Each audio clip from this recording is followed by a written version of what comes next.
look at me, please? Okay. Sorry.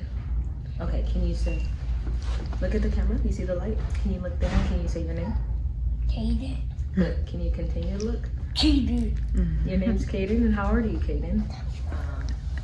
So you can let me know when you're ready. So how have you personally been coping during this time?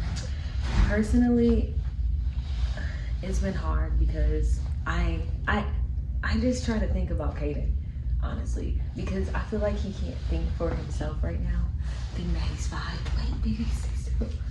Okay, being that he's 5, that's my main concern with him. I know right now, like he's as you can see, like he's still all over, but then he comes and he sits down, and that's when he's being serious, and he's like, you know, Mommy, are you okay? He'll see me crying, and I'm like, I don't like to cry in front of him.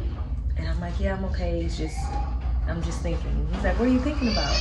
And, you know, when I think, I'm thinking, wow, like he's 5. I wonder how many times am I going to have to repeat this before he actually understands, like, okay, my dad is really not coming back. Alrighty, so I'm Tiana. I did grow up in LA, in Harbor City. I am the mother of Draco's son.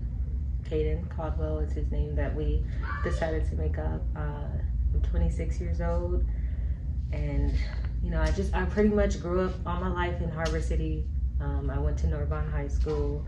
I did actually meet Daryl over Instagram, which is a funny thing, and we kind of like connected like that, and that's how we, you know, came to be, met up. We've been together before we had Caden, who was together for a few years, a little over 3 actually, and then that's when we brought our beautiful son into the world. You know, after that, it was pretty much bittersweet, being that I had Caden, but Daryl wasn't there, but still, I would always have Caden to be there with me, just to remind me of him, because he just reminds me so much of his dad. So yeah. So we're here this morning so that you guys, the family, can announce the lawsuit. Can you talk to me a little bit about the lawsuit and why it is important to you? Well, I feel like it is important to me because all I think about is, yes, the tragedy of Daryl, but then now it's our 5-year-old son that he has, you know, left behind. And of course, this wasn't by choice. This was something that happened. And it was a major tragic on how it happened, how there was just lack of security with the venue. You know, no one has any answers for his 5-year-old son that he's left behind.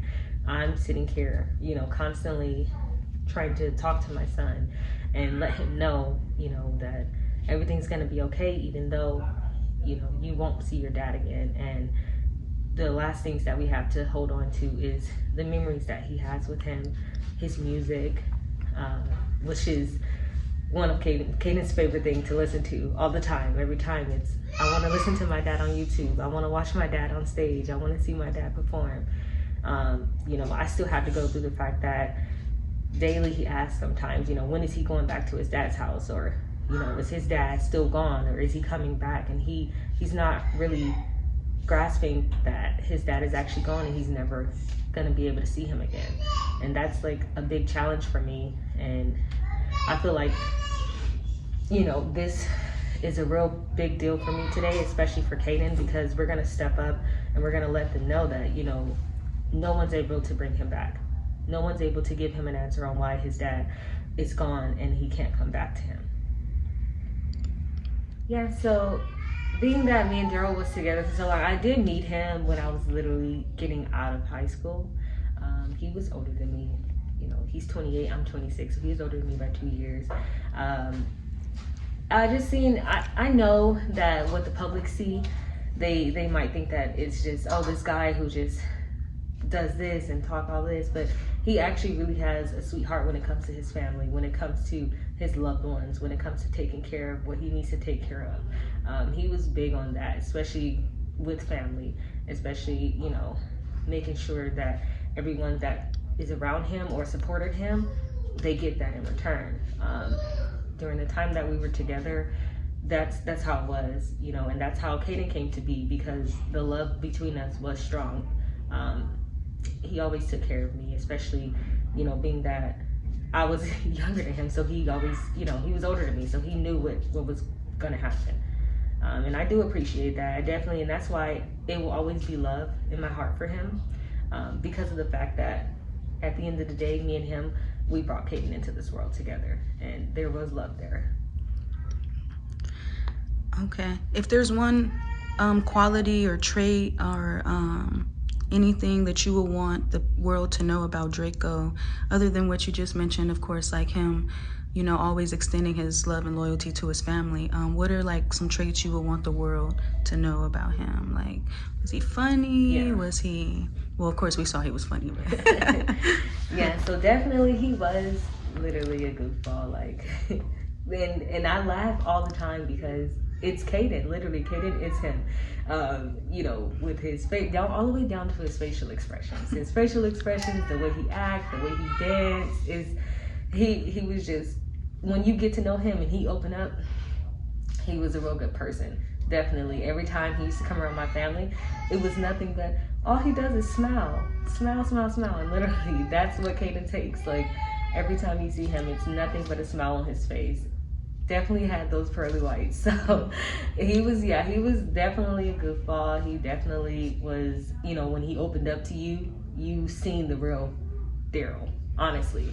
And from the start, that's what I've been calling him. I know his name. Of course I know his name, Drakeo the ruler, but I call him Daryl because that's the person that I really know under everything. Before the fame, before anything started up, I was there, and that's the person that I started with. So that's, it's always going to be a part of me. Caden is always going to remind me of him. So, yeah. So let's talk a little bit about the time that, Drakeo had went away and he was fighting those charges, and he was like literally being railroaded by our criminal justice system here in Los Angeles. How did you feel to see him fighting basically for his freedom? Yeah, so it was very hard for me, honestly. It was really hard, being that, honestly, if we bring it back from the beginning, the day that I was actually giving birth to our son, he was actually getting his home invaded by the police. So he actually had to miss, our son being born. So just from the jump, it was a hard thing to deal with. Now after that, he got released, then getting put back into jail and having all of the DAs and everyone trying to come after him. It was even more hard because all I wanted him to do was be there to be with his son. While they're spending time railroading him, trying to make him be guilty, accuse him of things, he's missing that time out to be with his son. And that's what hurt the most, that they didn't get to really have that connection. But we always tried to keep it over the phone. We always tried to keep it through, his grandma, which is Daryl's mom. We always tried to keep that connection to make sure it never fell just because Daryl was away. He always took care of him. Oh yeah, definitely took care of him while he was in jail. Still made sure that, Caden got whatever he needed, even though Daryl wasn't physically there to give it to him and be there for him. We kept those conversations over the phone. And Caden was small, so, he would just hear him talk, or before, everything happened, he would actually be going to see him before COVID started and things like that, just so that he can keep that memory and know, you know what, this is your dad, this is who he is. I used to play music for him so that he knows his voice. He knows, like, okay, this is my dad. I know he's not here right now, but I know that he's still with me. I know that I can still hear his voice. And once again, that just turns into everything, and why it's so hard for me, because it's like, it was different when his dad was incarcerated, but he was still here on this earth. He was still finding ways to see him. He was still finding ways to hear his voice. And it's like, now we have to move on, and only at the age of 5, his dad is gone. He's never gonna, be able to see him anymore. The only memories that we're gonna be able to keep is through his music. And so what is your biggest hope and wish for your son? Yeah, that's a tough one. My biggest wish is that, I always pray for him. I pray that he finds peace. I pray that, the Lord just watch over him. the Lord just answer all his questions, even if I don't feel like I'm answering them correctly for him, because he's 5. So I get questions daily from him, you know, repetitive questions asking, you know, can I go back to my dad's house now? Or is my dad still gone? And, you know, it hurts, because then I start crying that I have to repeat it, you know, saying, yeah, he's still gone. You know, he's not going to be here anymore. You're not going to be able to go to his house, but it's okay because you still have your grandma, you know, you still have your uncle, you still have your cousin. So we still have some memory of him, but he's just not really grasping that, you know, you're just not going to be able to see your dad anymore. So that's the part that becomes real tough when I have to repeat it to a 5-year-old. And of course I'm going to repeat it because he's 5. He's not fully understanding and getting everything correctly. You know, he's still telling me, hey, I'm going to go to my grandma's house and my dad is going to pick me up from there, because that's what he used to. He's used to going to his grandma's house. He used to having his dad come and pick him up from there. And he comes back and tell me what they did. They went to Disneyland, or he took him, you know, shopping, or anything that they did, any time that they had when they were bonding was just, it was great for me. Yeah, so, you know, it's just about how many times, I just think about how many times I have to repeat myself. And, you know, not that it's a problem or anything, it's just that when I have to repeat it, I get emotional. Like, you can ask my family, like, I'm the emotional one. So I can just be sitting there, Kaden can just be enjoying himself, and then I'll just start crying, because it's like, oh my God, you know, your dad's life was taken away from him, which just automatically cut off any future bonding that you guys had going. You were only 5. You was his only son. There, you know how it is when the dads and their son, they have the closest bond, and I just feel like it was ripped away from my child.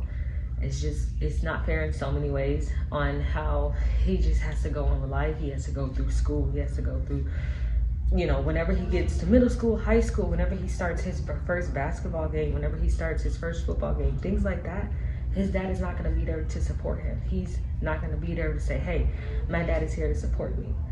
And it's just going to be me, you know, and the rest of the family, of course. But at the end of the day, every son needs his dad. And that's a major thing that's going on today with, you know, having dads being taken away from, even if they have girls, just having dads being taken away from their family. It's really hard. It's really hard to, I just feel like, just for the child to grow up and only have their mom there, because there's things that his dad can teach him that I can't teach him. But I definitely will try my best to make sure that he's going on the right track, no matter what. Okay. So, you know, and I do want to, you know, start off by saying that even though we were not together when he passed, and we have not been together for a few years now, you know, following my son's birth, it's still respect for him, and it's still respect for his family, and the love is still there. I will always have love for him, being that he was the father of my son. And no matter what was going on, the way that he treated my son, it didn't affect what was going on between me and him. You know, just me, myself, moving along. I'm just here to make sure that my son will always remain in a good position, and he will always keep that legacy going and know who his dad is and what his dad has done and how big his dad has become since being released from jail. You know, because it was a major difference. You know, one minute he was in jail, he wasn't looking at getting out, to now, okay, he's out. I'm like very excited. I'm telling Kaden, oh my God, he's out. You know, I always knew it. I always knew it deep down. Always knew deep down, okay, you know what? They're not going to be able to keep him down for long. We're gonna see him soon. I just didn't know how soon it was gonna be. And once I found out, I was like, oh God, you know, this is really a blessing, because you get to finish off that bonding with your son that they took away from you for so many years, you know. So right now, I just have to do what a mother can do, and that's be great for her son, be great for herself, keep myself going, you know, continue with my life, and making sure that my son will always remember his dad.